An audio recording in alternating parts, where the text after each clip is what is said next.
Hey everyone, welcome back to Alf's Mustang Garage. Today we're going to be starting on a new project here with this really awesome 66 Fastback. Now what we're going to do is probably going to be appreciated by some of the Mustang community and probably frowned upon by other members of the Mustang community. And what we're going to be doing is converting this 6-cylinder to a 289.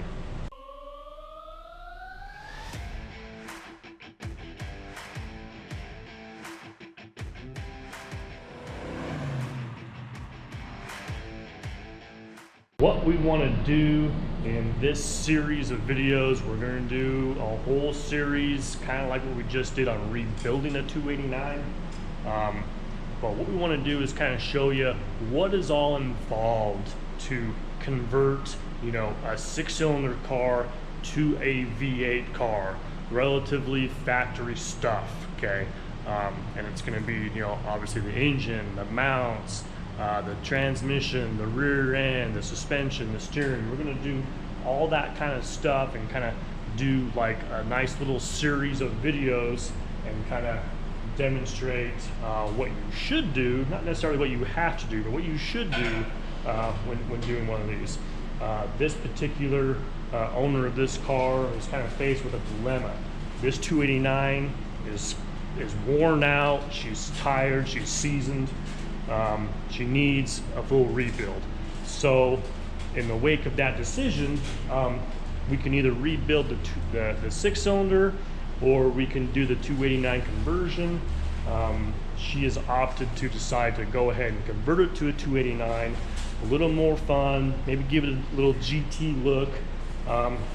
Someone's already added some fog lights on it at some point in time. But we'll probably give it a GT stripe and maybe kind of do a little GT clone or something like that. But anyways, the main focus of this video is to demonstrate what you should be doing when converting from a 6-cylinder to a V8. Okay, so step one in this process is maybe fairly obvious and doesn't really need to be explained, but we're going to remove the engine and we're going to remove the transmission and we're going to remove the rear end. It's probably a good idea to kind of streamline the process if you have all your drivetrain components already in place. We have a rear end built, ready to go, 8-inch correct length for a 65, 66 car. We also have a 289 year date correct, built, ready to go. Valve covers are currently off because I'm repainting those. And we also have a transmission built, ready to go. I have all the suspension, I have all the steering, brakes, everything for this car, spindles, ready to rock and roll, so that there's kind of like no delays here. It'll kind of help us as well when it comes to filming this, that we can kind of just kind of move from one stage to another. So this particular video, obviously like an intro to the series, but we're going to be removing the engine and the transmission and probably the rear end. First step, we're going to remove the engine. First thing I like to do before I get started on anything is I like to remove the hood, especially on a 6-cylinder car. I can get the 289s out without removing the hood. 6-cylinders they're just too dang long, and I just want to get it out of the way, and then it kind of gives me more room to clean up the engine bay and everything once all this stuff is out. So I like to mark with painter's tape where the location of the hood hinges fit. That way it makes putting the hood back on and lining it up that much easier.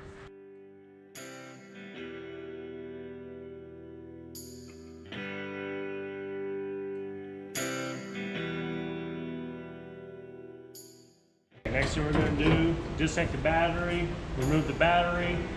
We're going to get the radiators to start draining.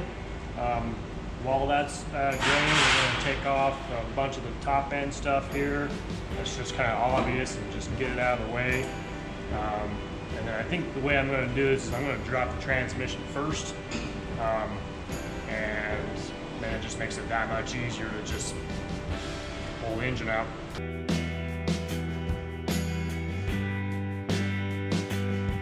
this car has air conditioning. It's been retrofitted to R134A. Looks like all original kind of styling here. So if you have air conditioning but don't have the capabilities to evacuate it, do not vent it into the atmosphere. It is not good. Take it to a professional shop, they will recover it, and then you can bring it back when everything's all said and done. They can charge up your system for you. So.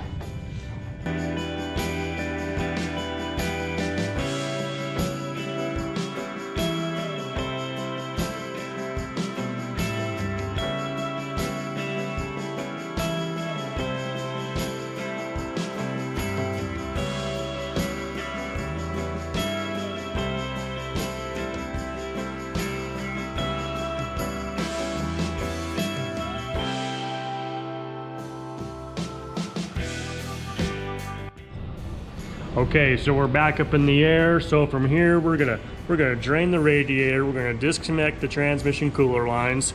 We're gonna drain the engine oil. Probably remove the sway bar and the cross member. Disconnect the exhaust. I like to remove the transmission pan to drain the oil out of it. Remove the drive shaft and park brake and all that kind of stuff, and then just kind of essentially drop this transmission out, and then we'll move on to removing the engine out.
My transmission jack in place.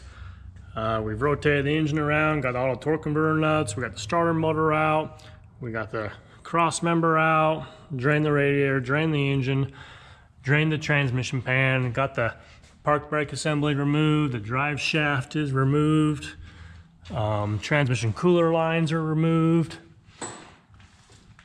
kick down linkage, shifter linkage. So we're just down to the cross member and the bell housing bolts, and then this transmission will be dropped out.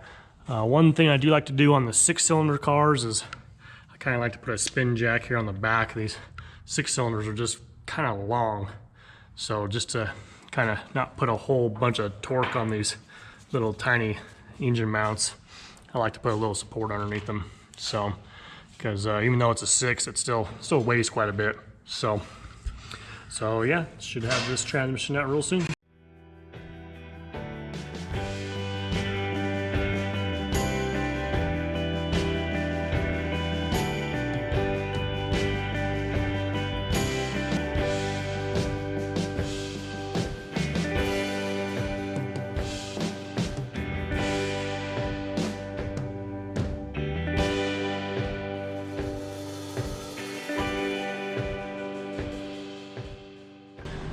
Okay, so the transmission's now out of the car, so now we can just kind of focus on getting the radiator out, radiator hoses, heater hoses, and usually I just kind of plan on keeping like all the accessories on the engine. That way it all kind of just stores together and stays together. But yeah, we're just gonna bring the cherry picker over and pluck the engine out and and then we'll just keep moving on.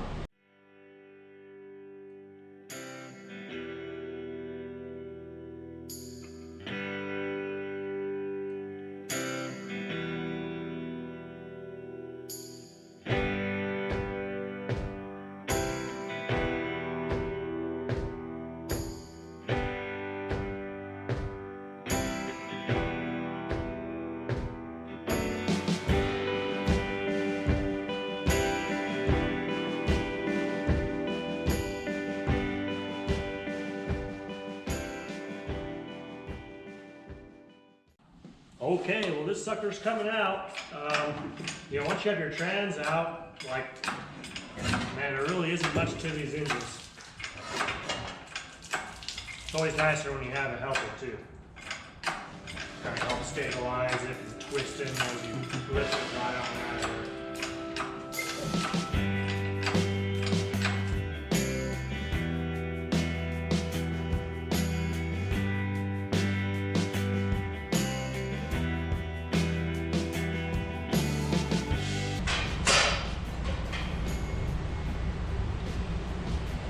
Okay, well, from here, I think that's gonna maybe conclude our initial launch of this next series of videos that we're gonna do.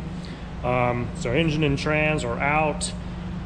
From here, we're gonna do, like, you know, we're probably gonna get all this stuff off the engine bay.